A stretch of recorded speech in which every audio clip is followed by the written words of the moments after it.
the Brazilian team had their last chance to fight for a place in the round of 16. For their part, the Uruguayan team arrived calmer, as a draw would be enough to qualify. The match was important to define the positions of Group E. The following tactical analysis will show how Nacional narrowly won. An almost empty Raimundo Sampaio Stadium saw the home team eliminated from the most important competition at club level in South America. The tournament acts as a springboard to move to Barcelona and Real Madrid. In truth, it was a poor game and left very little to analyze. Lineups credit: Scout Rodrigo Santana decided to use a 4-2-3-1 formation. With this system, Mineiro wanted to create their attacking impetus through the defensive midfielders, Adilson Walken and Elias Mendes Trindade. The idea was that the defensive unit were built from the two players.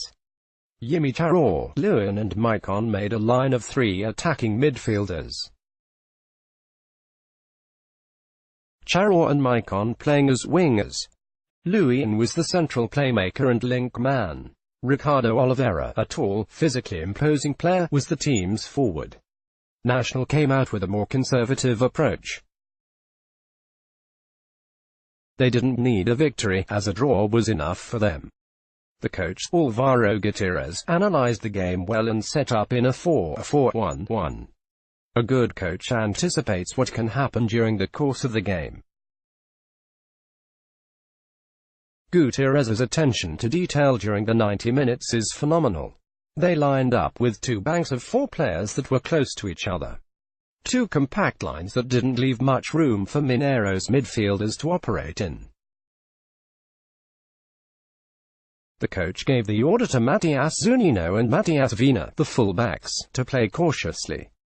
Santiago Rodriguez on the right, and Sebastián Fernandes on the left, were the midfielders who played from the outside to make the line of four players in the middle. Higher up, Gustavo Lorenzetti played near Gonzalo Burgasio, the only striker. Mineiro, the disconnection between lines. Atlético Mineiro's intention was always the same, to connect the line of defense with the attacking players through Adilson, Elias, and Luan. Luan is the primary creative playmaker.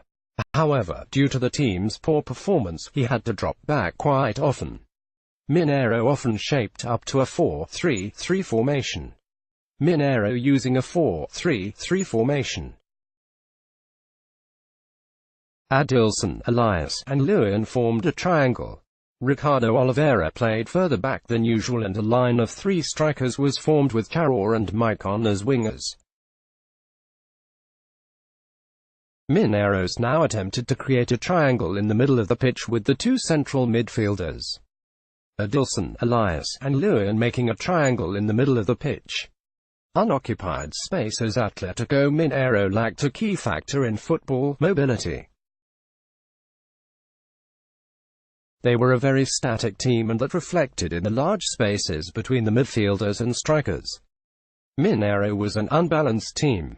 The team struggled in transitioning the ball to the strikers. Large space between lines. Nacional players occupying the spaces between the lines of Mineiro. Leaning to the left, Atlético Mineiro's response was to find the speed and imbalances of a player like Charo. The Colombian excels in individual duels. Additionally, he paired up with Fábio Santos, the left full-back, to create havoc. The two players interchanged positions throughout the 90 minutes. When Fábio Santos moved to an attacking position, Charo played in a more central position. This allowed Fábio Santos to play closer to the goal, Fábio Santos occupying the position of the second striker. Atlético Mineiro tried to utilize the left flank for the majority of the match. The connection between Fábio Santos and Charo was noticeable and effective, as the screenshot above indicates. Of Mineiro's 520 passes, 38 were between Charo and Fábio Santos. This was the most combined passes of the Atlético Mineiro players. credit, whisk out, National or order in their lines. National channeled their roots and play the Uruguayan way. How do you play the Uruguayan way? With order, courage, and patience to attack. National always waited in their own half with 2 lines of 4 players. They didn't come out to pressure Mineiro, instead allowing them to push forward. This shows that Atlético Mineiro lacked ideas going forward. National using a 4-4-1-1 formation. National tried to press further forward out of possession. The midfielders and the backline were higher up to avoid the counter-press. At times Felipe Carvalho and Guzmán Corujo were located in central positions to gain traction. Carvalho and Corujo located in the middle of the pitch. Pressure on Mineiro's midfielders. National's coach wanted to control the midfield to dominate. His response was pressing Mineiro's midfielders in possession. The pressure served to disrupt Atlético Mineiro's lines and to block transitions from defense to attack. National players pressuring a Mineiro player with a man-marking system. 3 National players pressuring Lua not to let him receive the ball. Double pivot. The key players for the Uruguayan team were the 2 defensive midfielders, Gabriel Neves and Rafael Garcia. Both fulfilled the function of defending the central area and bailing out the defenders. They were the link between the backline and strikers who generated clear goal-scoring opportunities.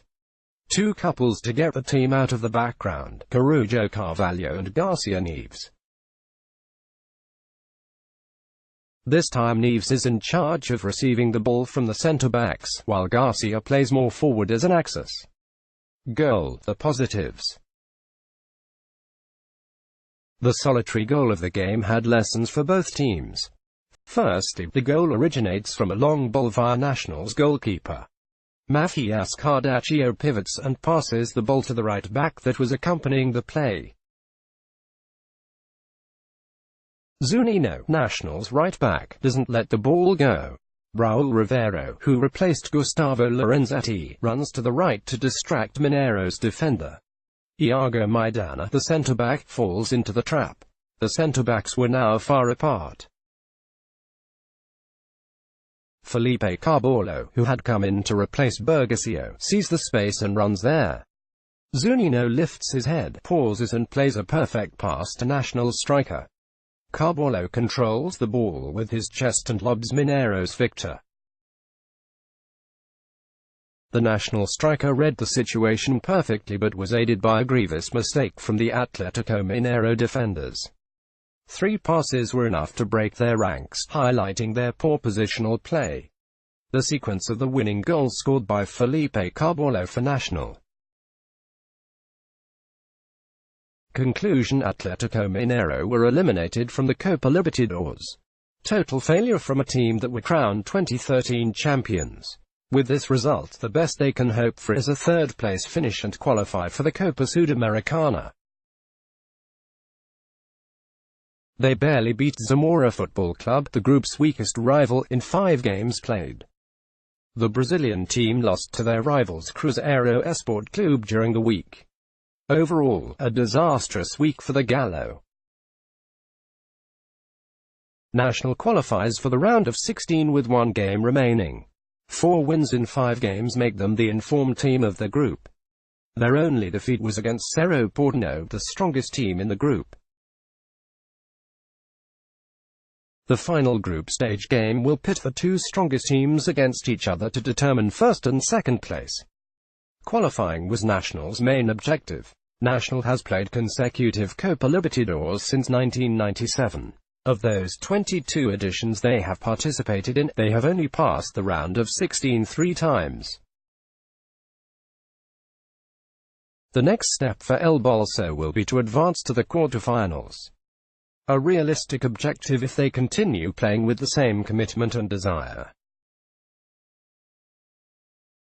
If you love tactical analysis, then you'll love the digital magazines from TotalFootballAnalysis.com, a guaranteed 100 pages of pure tactical analysis covering topics from the Premier League, Serie A, La Liga, Bundesliga and many, many more. Buy your copy of the April issue for just 4 liras and 99 cents to see me here, or even better, sign up for a 50 liras annual membership, 12 monthly issues plus the annual review, right here. Juan Ricardo Arenas, a writer at Ronnie Dog Media from Bucaramanga, Colombia. Fan of Atletico Bucaramanga, 26 years old. Football as a lifestyle. Latest posts by Juan Ricardo Arenas. Let's block ads. Why?